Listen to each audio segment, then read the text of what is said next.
All right, folks, it's time. Welcome to the Philadelphia Sports Table Podcast Show, the longest-running weekly Philly sports podcast show in the world.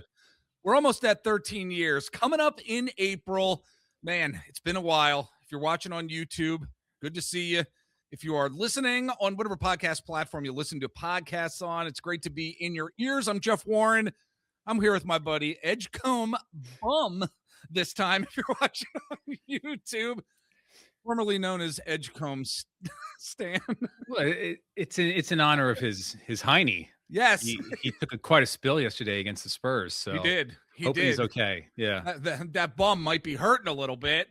Oh, did you see the play? I did. Yeah, it was both legs up, wham on your ass. It was it's a little scary actually. Actually, right on his tailbone. Yeah, so hope he's all right. He should be. Right, he's one of the few highlights of the season, so he better be. I mean, I absolutely. I watched the Jazz.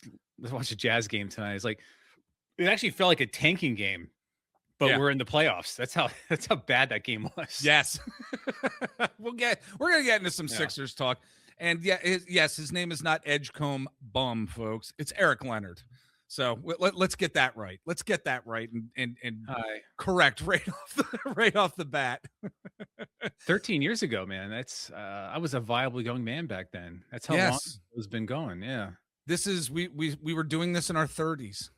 That feels like a long time ago. Yes, it really does. It really does. I mean, the other host of the show is 50 now, and I'll be 50 in like 3 months. So. Yes.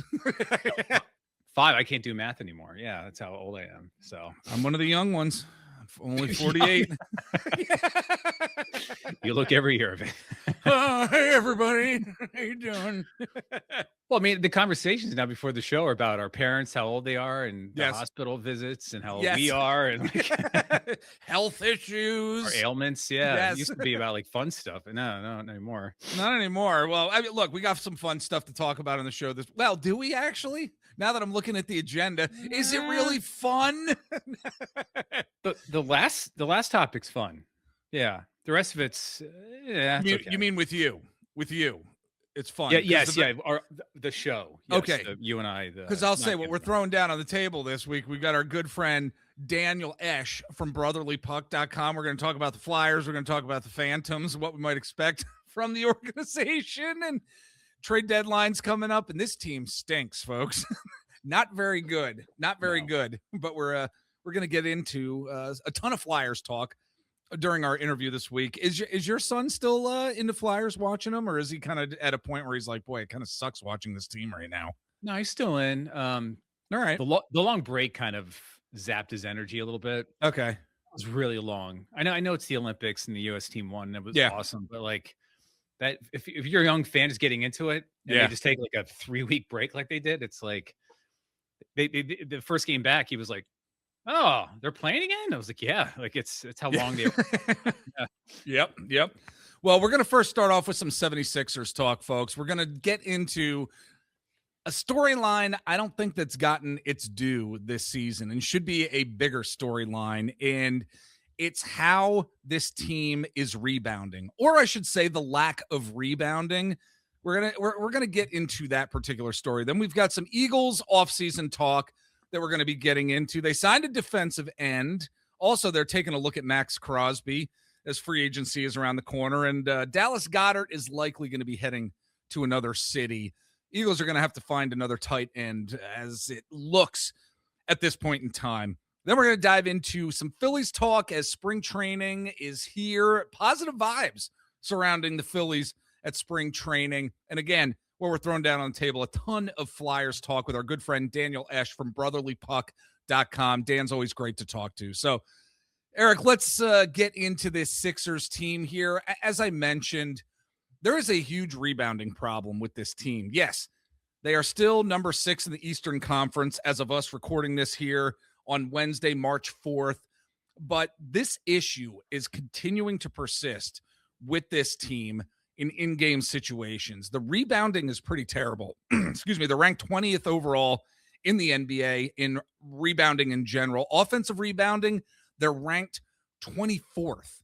Now, let's go back in time a little bit. Just a few days ago when the Sixers were up playing the Boston Celtics at the TD Garden, boy, what an annoying game to watch in so many ways. But when you looked at the rebounding in that game, the Sixers were out-rebounded 59-37.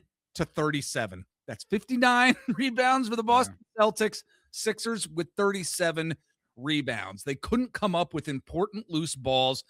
They just allowed way too many second chance points. And in fact, after the game, Andre Drummond said it's frustrating because we had a chance to win that game multiple times. We gave up too many offensive rebounds. That hurt us. It was like we would just go get a rebound. It would bounce right out of reach.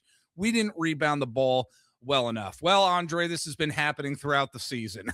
way, way too much. And to the point where this team is actually 29th in defensive rebounding as well. Eric, they stink. They stink when it comes to rebounding. This needs to be a bigger story in terms of this 76ers team. And it fascinates me that Nick Nurse, the type of players coach that he is, the type of coach I should say that he is in general, hasn't been able to get this team to freaking pull down rebounds this year. Yeah, there's a couple of things going on here, and the Boston game was a good signifier of what you see in the stats. I mean, defensive rebounding, they're averaging 31.4 a game, fifth last in the NBA. And in that Boston game, like you said, they were out rebounded almost by 20 boards. And man, Boston's not a big team like that. No, huge center.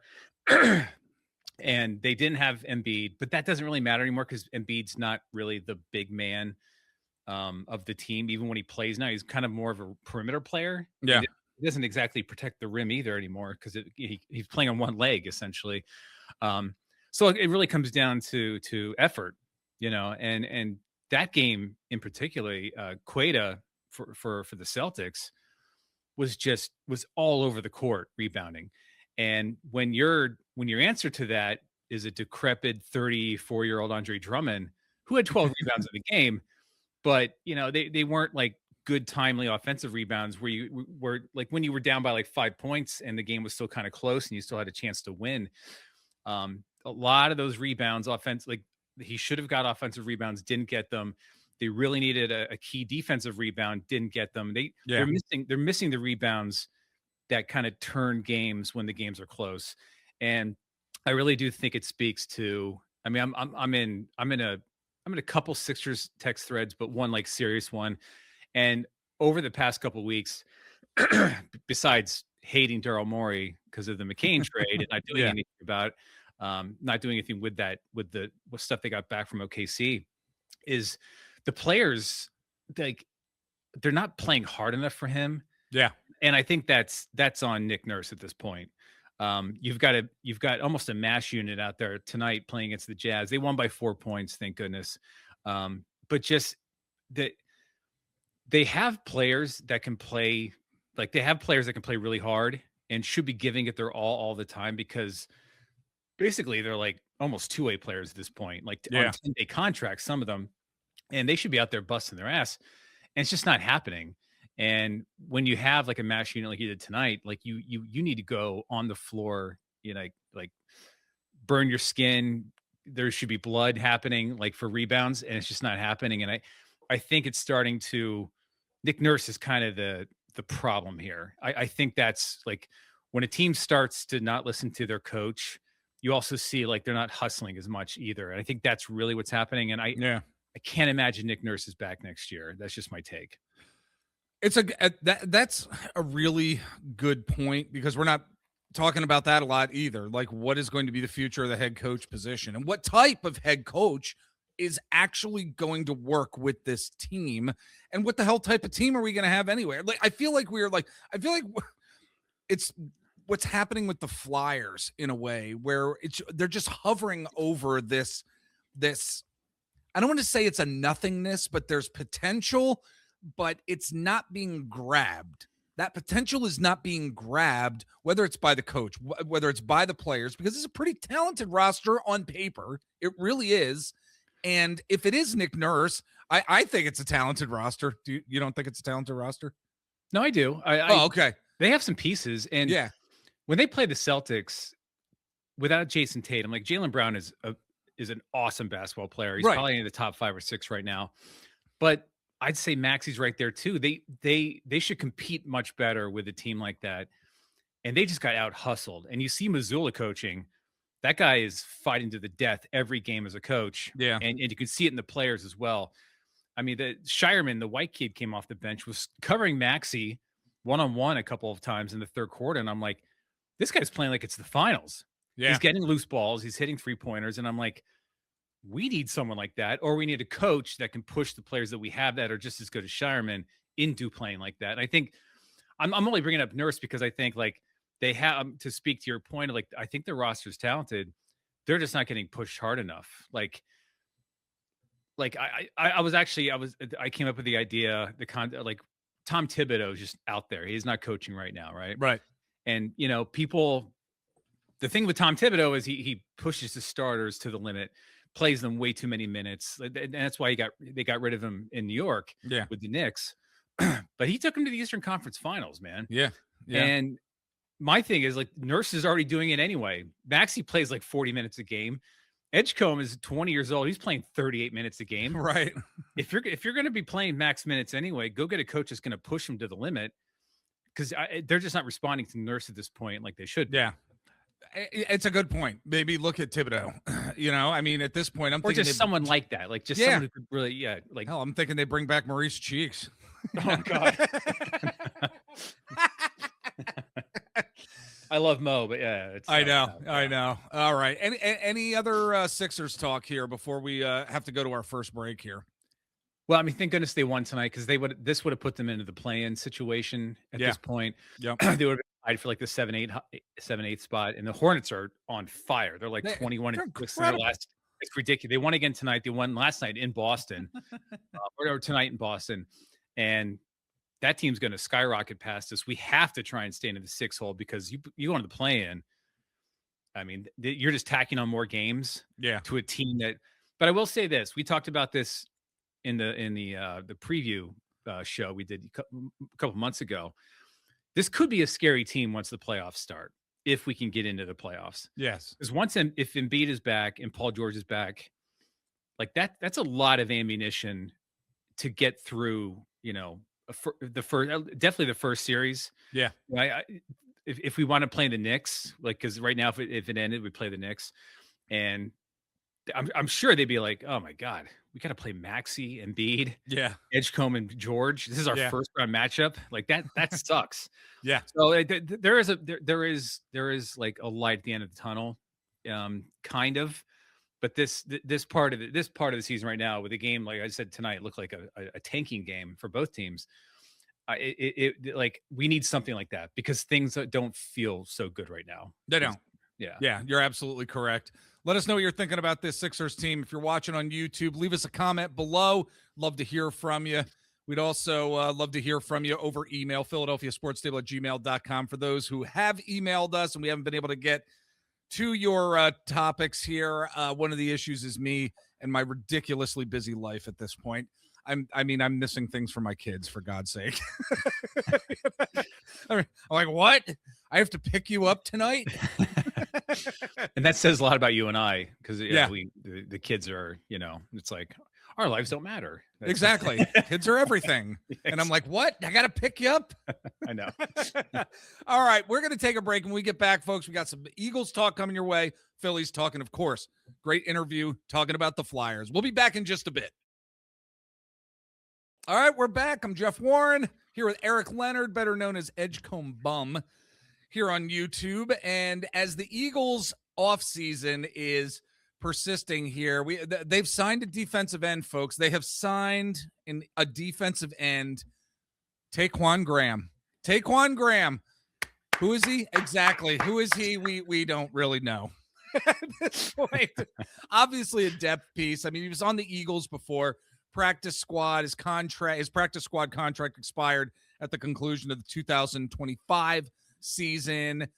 So look, I guess Howie's just bringing in some depth pieces, looking to compete during the course of training camp. But there's definitely other Eagles storylines we're going to get into. But look, Howie's making some moves here, Eric. He's making the big signings so far here.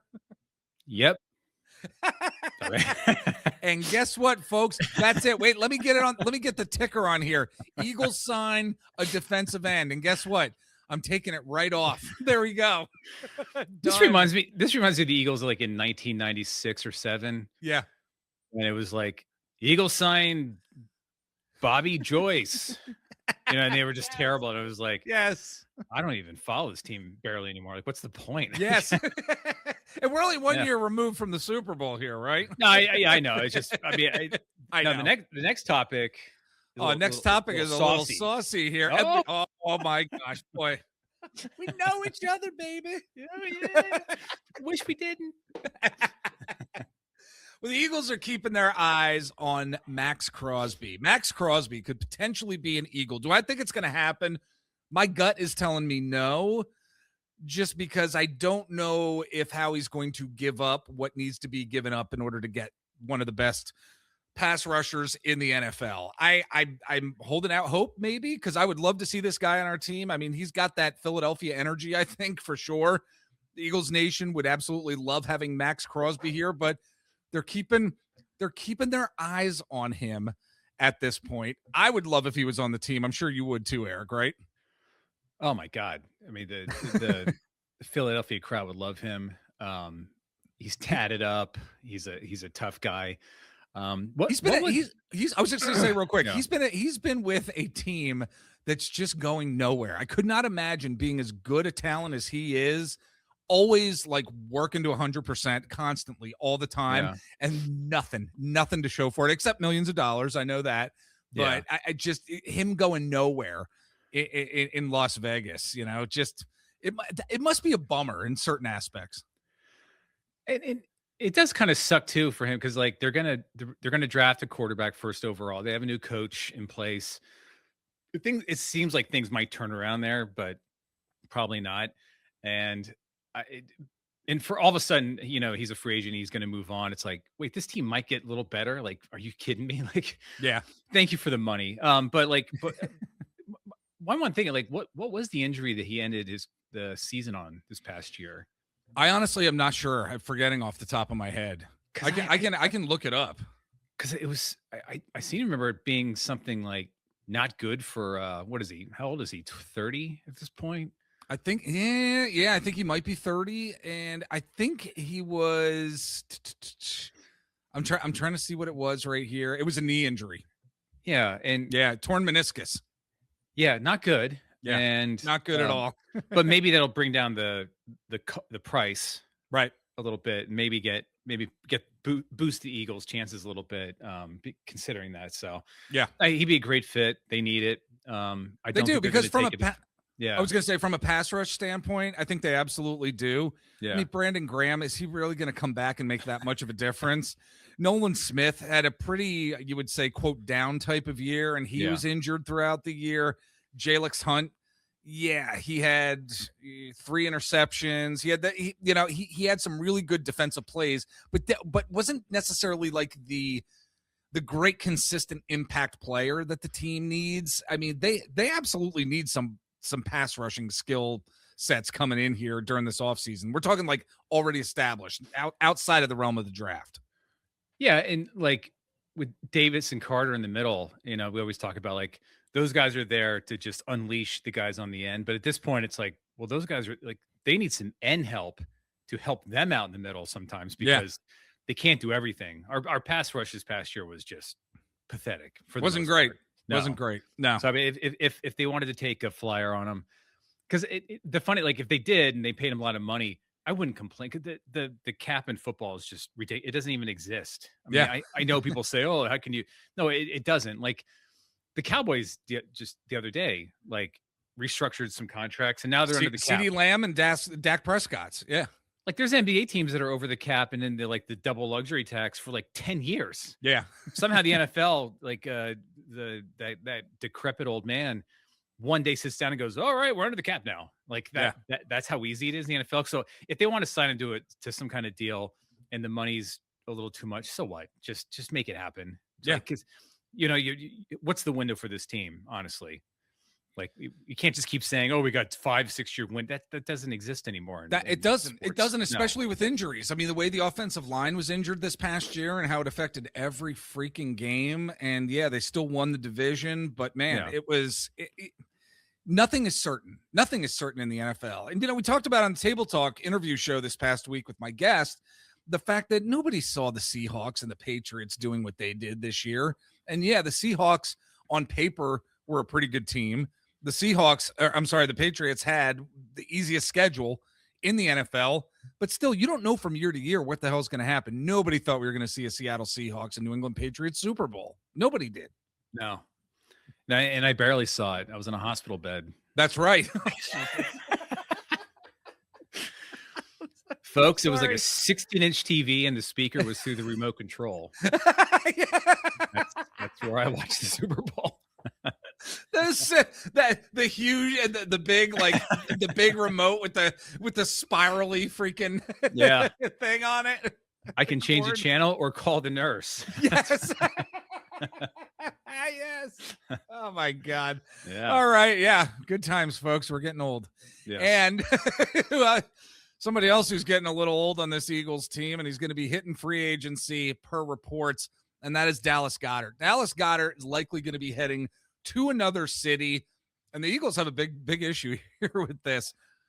Dallas Goedert, leading tight end in terms of scoring touchdowns in Eagles history, and the reports are that the Eagles are looking at David Njoku, who's not going to be playing for the Browns anymore. I'm not the biggest fan of that. Then again, when you have been spoiled like this fan base has been at the tight end position for close to 2 decades at this point, going from Brent Selleck to Zach Ertz to Dallas Goedert, and now we're looking at possibly David Njoku, who I'm not a big fan of, to be honest. He's done some okay stuff over the past couple seasons, but he doesn't scream Eagles tight end to me, Eric. And the tight ends that are available don't scream tight end to me at all. I think I don't know. This tight end position may not be as important with the Sean Mannion offense, and I don't know. It's going to be interesting to see what happens with this position, because they certainly haven't been addressing it over the years. Yeah, and you were just talking about the history of the tight end position for the Eagles. They've been blessed, man. Like Chad Lewis, yes, early 2000s, he was on the 2004 Super Bowl team, into Selleck and then Ertz, and they've always had good tight ends. And I do think even before I saw the topic on the agenda, I thought they should go tight end in the draft, first or second round for sure. Yeah. If the Kenyon Sadiq kid from Oregon is available in the first round, I don't think he will be. In looking at mock drafts, he had a killer combine, so I'm sure he's going to go right above us. If he's gone second round, I think they should get the Eli Stowers kid out of Vanderbilt. Yeah. He's another one that had, like, he's not as big as Goddard. He's more of the Zach Ertz size. So he may not be as good a blocker on the line, but I think this team could continue that on. They've always had good tight ends when they've been successful. And what offense doesn't have tight end usage at this point? And I know Sean Mannion may not be as tight end heavy, but like there's tight ends drafted in the 5th round now that put up 800 yards and 6 touchdowns. You never even heard of the guy. Yeah. So like the tight end position is just, it's now like, it's almost a requirement. And I think that position is going to continue to get more athletic and more like basketball players, essentially. Yeah. And I think those two guys fit the mold really well. If not, you take an offensive lineman at first round, but I really think that is the position they should focus on. And if Goddard's going to go, then it kind of expedites like having to do that in the first round or two. Yeah, absolutely. Leave us a comment below if you're watching on YouTube. The Eagles tight end position, what are you thinking happens with this team in the offseason, with this position, I should say, during the offseason? We'd love to hear from you. Again, leave us a comment below. And with that, we are going to take a break. And when we get back, we got a bunch of Philadelphia Phillies talk. Training camp spring training looking pretty good for this team. We're going to take that break now. We'll be back in just a bit. All right, we're back, and let's dive into this Philadelphia Phillies team as spring training has been underway. It's great to see baseball on our screens. Len and I were talking about it last week, Eric, but this past week here, we have seen Andrew Painter throw. He threw 2 perfect innings in his spring training debut. His velocity is up. His arm looks great. I mean, throwing overall extremely, extremely well. And then in the batter's box, you got Bryce Harper. He's looking like Bryce Harper so far. There's just a lot of positive vibes with this particular team. And yes, the World Baseball Classic has started. Bryce Harper, holy cow. He went 2 for 3, 2 RBIs in a 15-1 win with Team USA had right out of the gate. Bryce Harper has been looking great during spring training as well. Hopefully he is back to being, quote, Bryce Harper. There are positive vibes going on here with this Phillies team, Eric. It's great to see. And I know it's spring training. I know. But still, it's good to see given how this team exited last year's Major League Baseball season. Can I just start with I hate when they have two teams in spring training. It's very confusing. I know. Yes, it is. It is. Because the games are in the middle of the day. I'll take my lunch break and I'll watch for an hour. I'll watch a game and I'm like, and I look at my phone and I'm like, they're not playing the Tigers. What the hell's going on? Alec Boehm is in this game, but this Stott's in this one. Like it's a little confusing. I understand why they do it, but good point. I'll start with Andrew Painter. There's been some really good highlights. I know it was only 2 innings, but his fastball was hitting 97, 98. Yeah. His slider was like in the mid 80s, low 80s, and it was really confusing hitters. He's got a good pitch mix, but those 2 pitches in particular, I was like, whoa, okay, like maybe this is it. Yeah. You just got to hope he stays healthy. I've really enjoyed watching Justin Crawford. I think he's pretty much locked up the center field position. Defensively, he's been playing well. Yeah, and he's had a couple nice base hits. He started the season off with a double. Yep. And for me, I was like, all right, you got the job. Like that's we can't be one at bat. Okay, you're good. Good. I can't have Brandon Marsh out there in center field. It's just ridiculous. But yeah, I'm hoping he makes the squad. He's looked good.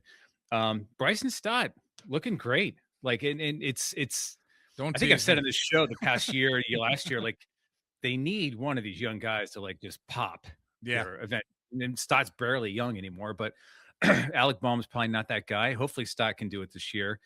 And the big stud, the ace Sanchez, is just look dynamite. Like it's if you can get Wheeler back, and Noah looked pretty good the other day too. Like you could, if the pitching rotation starts to round out, my hesitation going into the season will start to dissipate a bit because you were looking at the same damn old roster at a certain point in spring training. Yeah. Like, what are we doing this year against this freaking team? You happened to mention Zach Wheeler, and it was really good to see him pitching a bullpen session. Just pitching a few pitches here and there, but from all indications in terms of articles that have been written, he is continuing to check all the boxes in terms of his rehab here and reaching those key milestones here in spring training. He could be back earlier than that, May, June timeline.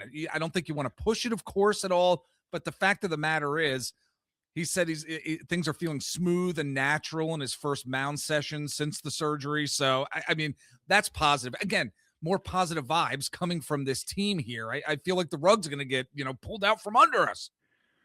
Listen, thumbs up for my brother in blood clots, Zach Wheeler. All right. Yes. I'm always on those guys' side. Yes. Yeah. But really, I think this Phillies season, and again, it's early March here with the good vibes, I think are going to continue to persist if everybody stays healthy.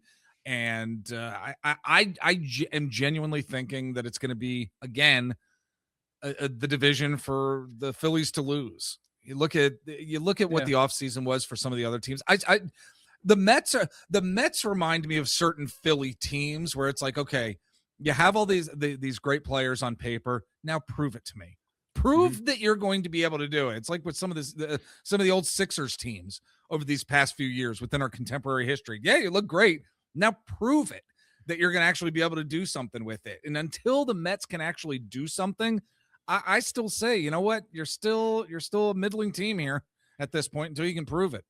Yeah, and the Mets have some bad vibes going on. I mean, Bo Bichette has looked awful in spring training. Hasn't looked great, no. Yeah, I mean, it sucks the Phillies didn't get him, but I didn't like that at all, what I've seen out of him. And the Braves lost Profar for the year pretty much, and like not great vibes down there either. Yeah, Can our team, injuries for the Braves, tons of injuries. And can our team stop taking drugs, please? Yeah. Oh, what yeah. We forgot to mention. Yes, Rojas. Well, you know, it's funny. I saw somebody put on Instagram, a Phillies guy, Kepler. It was Kepler, right? That got caught too. Kepler and Rojas. Yeah. Had a combined 600 OPS last year for all those PEDs. Like maybe step up your PD game, fellas. Like if you're gonna do it. They're in the majors. Maybe they would only have gotten to single A, you know. Great. You took enough PEDs to become a bottom of the barrel Major League Baseball player on my team. Wonderful. Yes. Yeah. All right. Well, buddy, excuse me. I think I'm going to let you go here. You got anything else to finish us out before we go to break and before we get to what we're throwing down on the table? Just real quick. Thanks, Simon, for reaching out, seeing how I was doing. Did he? Yeah. One of our long time 13-year listener, Simon, out of Australia. He reached out and so checked in on me. So thanks, buddy. What a sweet boy. Yeah, try and get some sleep. The 3-month-old is keeping him up. I totally get it. Yeah. So all right, very good. Let you go, buddy. And when we get back, everybody, we are going to get into some Flyers talk. Not the most optimistic when it comes to this team, but still, we talk about them here at the PST podcast show. They're stinky. They're very stinky right now. Thank goodness for Phillies talk, because every team is. We signed Taekwon. The Sixers can't rebound. I already forgot his last name. That's how bad. Yeah. All right, folks, we're going to take a break. We'll be back in just a bit. All right, we've got our good friend Daniel Esche from brotherlypuck.com to get into this Philadelphia Flyers team. It has been somewhat of a disappointing season. There are certainly some optimistic aspects of this team as we're moving forward and as this organization is moving forward with the rebuild. We're diving into the Flyers. With us again, Daniel Esche, brotherlypuck.com. My friend, thank you so much for taking the time to jump on about this team. We're going to get into some Phantoms talk as well. Talk some AHL, man.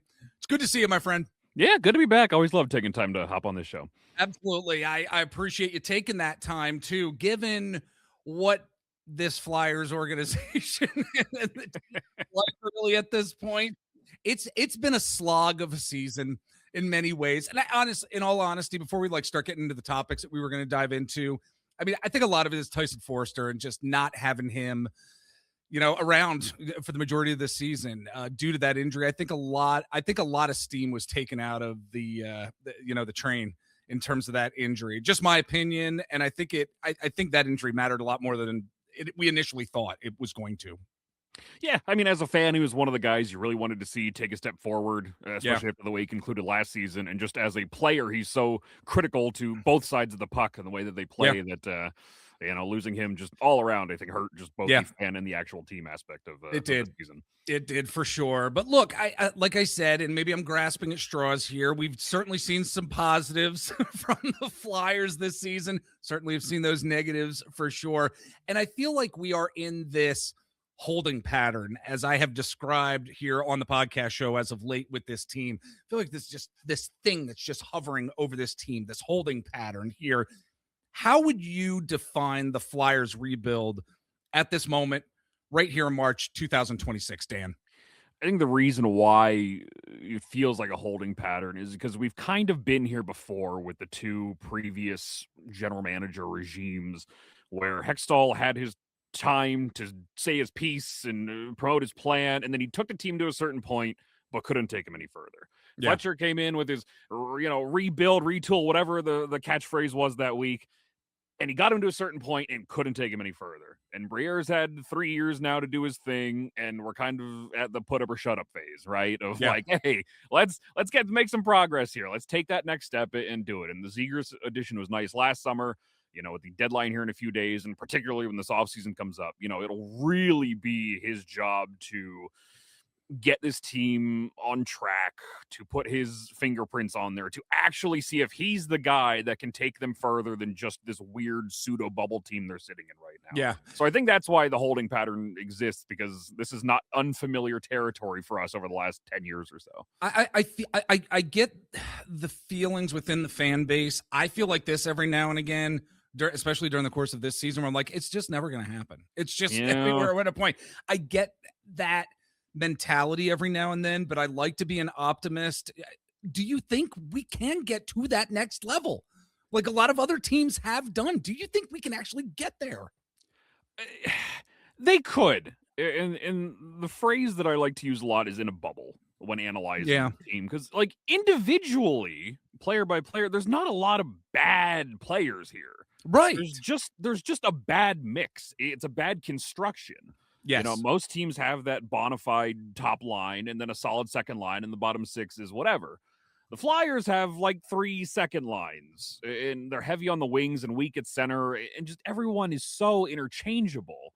Yes. And that could be a good thing, but you don't have, the phrase I like to use a lot is they have a lot of Robins, but no Batman. Not that one guy that kind of ties all this together. Yeah. That can kind of push them over the edge. And that's kind of where they stagnate. And that's where you get where they are here. What's the difference between Konechny and Michkov, or Brink and Grabenkin, or all these guys? They're just, sure, they all specialize in certain areas, but their ceilings are about the same. What they bring to the table is about the same. And it's just, you're missing that true center to make it happen. You add a bona fide 1C to this team. Yeah, that maybe finds some connection with Michkov and Forster next season. Like, that could change everything. Yeah. Now, where do they find that guy? That's a whole different story for a different day. Exactly. But, like, there are positives here. There are reasons to believe that this could be something better with a few key additions. And that's why I think the frustration exists, is because we haven't really seen them do that at any point in recent history, to go out and add those guys that they need to add to push them to that next level. It's a great segue into the next topic, because we're always holding out that hope for this team.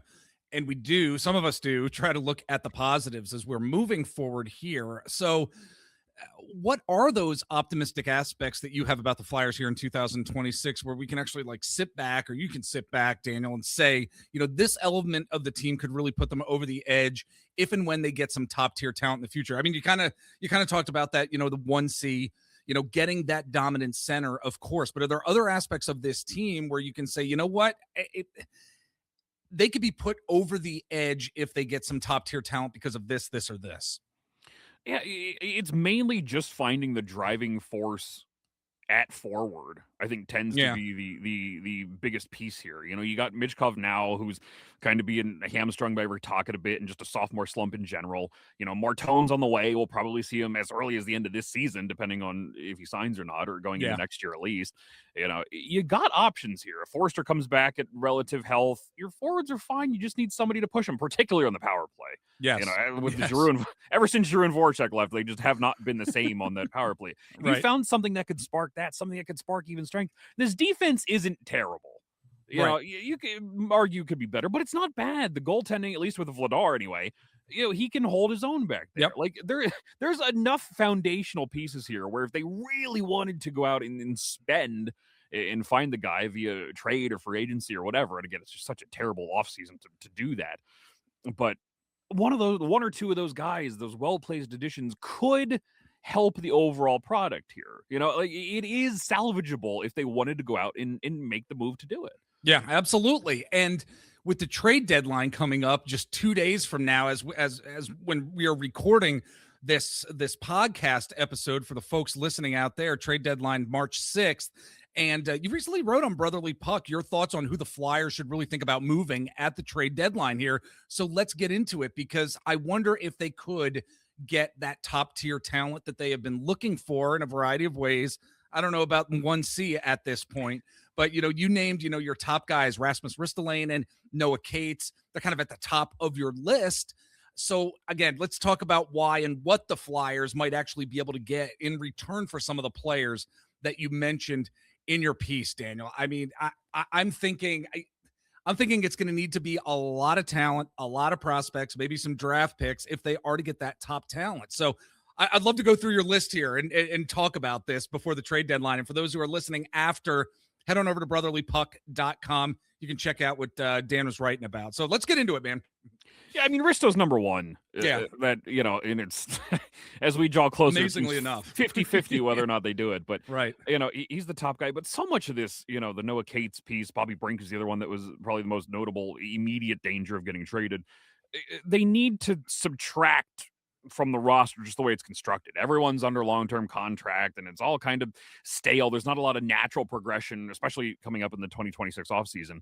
There's only a few guys that are due up contract-wise, and they're depth guys. Gravenkin, like, oh boy, you're going to replace your fourth-line winger. If you want that change, even if it's just to bring in Martone at the end of the season, you got to subtract somehow. Yeah. And Brink is up in that sense. Ristolainen is probably your most valuable trade chip that they have, which is absurd that this is where we're at. Yeah. Ristolainen is the most valuable guy. But, and addressing that center need, Sean Couturier, for better or worse, isn't going anywhere anytime soon. Which, think of that however you will. I know that's a split opinion these days. And Dvorak is the shiny new toy who just got his long-term contract, so he's not going anywhere. So Cates is the guy that I'm thinking, if they want to move centers and add somebody, that somebody's got to go, it's got to be Cates. Now, he's in the first year of his deal as well. He does have experience playing in the wing. Yeah. If Zegras ever moved back to center full-time, which seems less and less likely by the day, that, they could do that as well. So there is movement here, but Cates would be the one, the one guy who's under a longer term contract right now that I would think would be in danger of being dealt. Maybe not at the deadline. It's probably more of an offseason move. But, in terms of movement, like I said, you got to kind of subtract to add right now. So some of these guys do need to fall in order to be replaced by hopefully somebody better. Yeah, absolutely. And we're going to be talking about what happens at the trade deadline with this Flyers team on our show next week. And again, folks, we're talking to Daniel Esche from brotherlypuck.com. Dan, before we go to a break, can you let everybody know where they can find you on the interwebs if they want to connect with you? Yeah, at Dan the Flyer fan on Twitter, brotherlypuck.com for all the writing, at brotherlypod as well, brother_pod will get you to our podcast. Yep, absolutely. All right, folks, we are going to take a break to pay some bills here. And when we get back, we got more Flyers talk, and we're going to be diving into the Lehigh Valley Phantoms as well. Stick with us. All right, we're back with Dan, and we are going to talk about one of his favorite topics, one of Flyers Nation's favorite topics, and that is freshman coach for the Philadelphia Flyers, Rick Tocchet here. I want to get your thoughts, buddy, on Rick Tocchet at this point. I mean, he hasn't even completed a full season as the Flyers head coach, and he's really just become this polarized figure within Flyers Nation. Whether it's lineup changes from night to night, especially back in January, a lot of puzzling lineup changes for sure, or what his relationship is with Matt Michkov, as you mentioned earlier. And that's pretty critical, I think, for the team moving forward, given what Michkov is supposed to be down the road. Is he still the head coach to lead this team in the future, in your opinion? Oh man, things were getting pretty steamy here before the Olympic break. Yeah, and I think they were saved by the bell in a sense by the couple weeks that they had away, where the temperature of the fan base kind of cooled off again, and they won their first game or two back. So they had some chance to kind of cool things down. But man, yeah, it's been a rough year. When your general manager needs to come out and apologize to the media on behalf of the comments that your head coach is making about the only player on this team that's worth anything, like the absurdity of that kind of speaks for itself, as the freshman coach of the team. And, there's been a lot of questioning about whether he's the guy. I don't think he's getting fired at the end of the year unless they really have a tailspin in the last 25 games here. Yeah. Just historically, it's not something that they've done to kind of cut their losses and move on from somebody. But I don't think this is the guy. I'm not his biggest fan. I just think that whatever it is that's forcing him into this way of thinking with some of these players and this usage, and the lineup changes, I kind of understand, just because he's so desperate to look for a spark in the middle of all the losing. That's a good point. Yeah, but Michkov is the one guy that you can't screw up. Give him more than 10 minutes. It's like he's going out of his way to screw this guy up. Yes. So the frustration is definitely mounting. And, when you're coming off of John Tortorella, who was very, very similar in a lot of these senses, and Tocchet finds a way to somehow be worse than that. It's just one of those things where you're really hoping for a change, a different thought, a different pattern, different more forward way of thinking here in 2026, and you just didn't really get that with Tocchet. And his weird obsession with players' shapes during training camp, which is 6 months ago now. Like, man, can we focus on the today without having to take pot shots at Matvey Michkov and his conditioning? It's just this kind of thing just is all around frustrating. The fact that you're not getting the on-ice results on top of all of the off-ice drama is really kind of pushed people to this length that they're at right now, and just the stagnation that we've got throughout the season. As they're probably going to miss the playoffs. I guess they kind of fought their way back into the picture here a little bit here.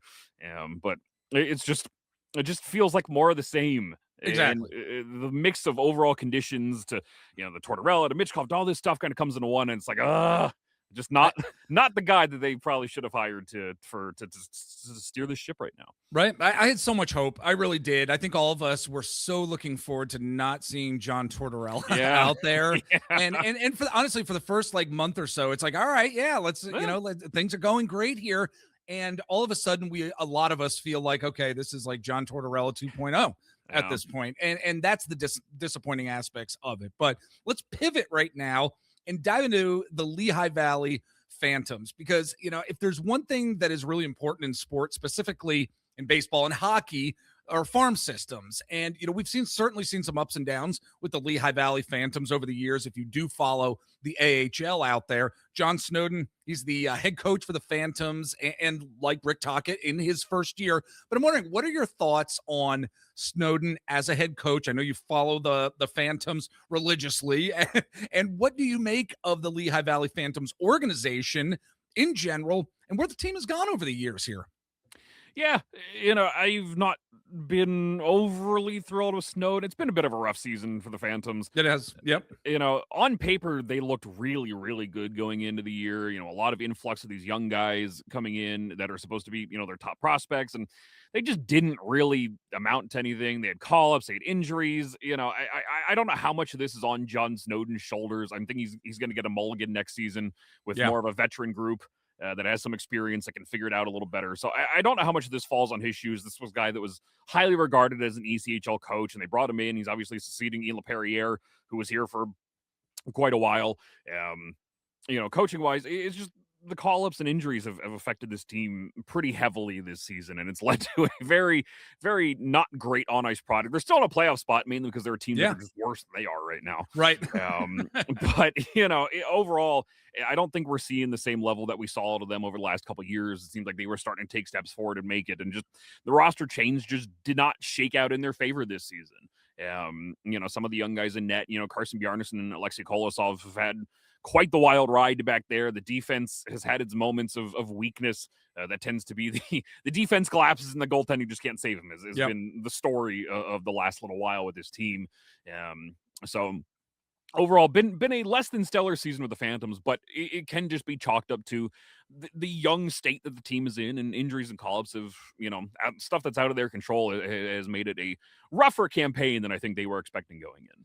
Well, to close out our discussion here, Daniel, I wanted to get into some Flyers prospect talk, kind of dive into what you've been seeing with some of these Phantoms players in Lehigh Valley. And I know it's a general question, but I'm wondering, which Phantoms players have been surprising you perhaps this season, maybe showing you a little more than what you thought than they may have at the beginning of the season. And I guess consequently, if those players might actually be on the Flyers at some point in the future. I mean, you mentioned injuries. There have been call-ups. There have been guys sent down as well. What are your thoughts on any possible prospects that might actually get some time playing with the Flyers, perhaps maybe towards the latter part of the regular Flyers season? What are your thoughts here? Yeah, I mean, the biggest surprise is probably Jordan Kyrou, right-handed defenseman who they got in the Sama Tuamala trade earlier in the season. Just kind of a guy that existed in the Stars system for a little while and shows up and has been just an offensive dynamo here. The Flyers don't like small defensemen, which is why Andre's had trouble getting in. So whether Kyrou sees NHL action or not is there. But if they trade Risto, then the guy naturally to replace him is probably going to be Kyrou. Yeah. So He's been surprising. Tucker Robertson, who they acquired in the J.R. Avon trade over the summer, started the season as a healthy scratch and a depth player. He's been scoring a lot lately. I don't know if his ceiling's high enough where you ever see him in the NHL, but in terms of surprising, he's definitely been on that list. And probably the biggest surprise of the season, and unfortunately he's been down with injury and done for the season, but Ty Murchison. These random late round college picks, don't typically end up being much. And he was a very calming defensive presence on that blue line as a rookie. Even got recalled to the NHL and played a game or two up there. Yeah. So, he was very surprising. I only played in, 30 games with the injury, which is unfortunate because I don't think they've really been the same since he went down. But to step into this role as a rookie, as a defenseman, and look the way he did, definitely surprising. So those would probably be the big surprising ones. The immediate call-ups are the two that are left would be Alex Bump and Oliver Bonk. Bump can probably be called up tomorrow, but unfortunately, there's so many wingers on this team right now that it's a numbers game. Yeah. Yep. And Bonk, he missed all that time. He was day-to-day for 4 months or whatever it was.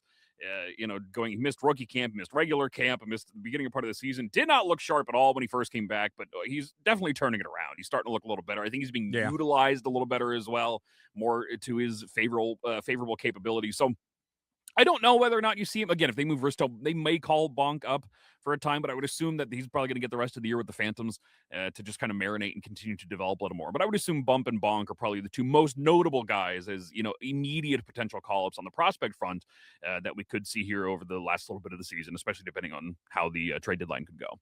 We're going to be keeping tabs on the Philadelphia Flyers, Lehigh Valley Phantoms, folks, here at the Philadelphia Sports Table. Head on over to PhiladelphiaSportsTable.com. Check out all of our podcasts there, and head on over to BrotherlyPuck.com. Great content from Dan, and the podcast, you can find it on multiple platforms, right, Dan?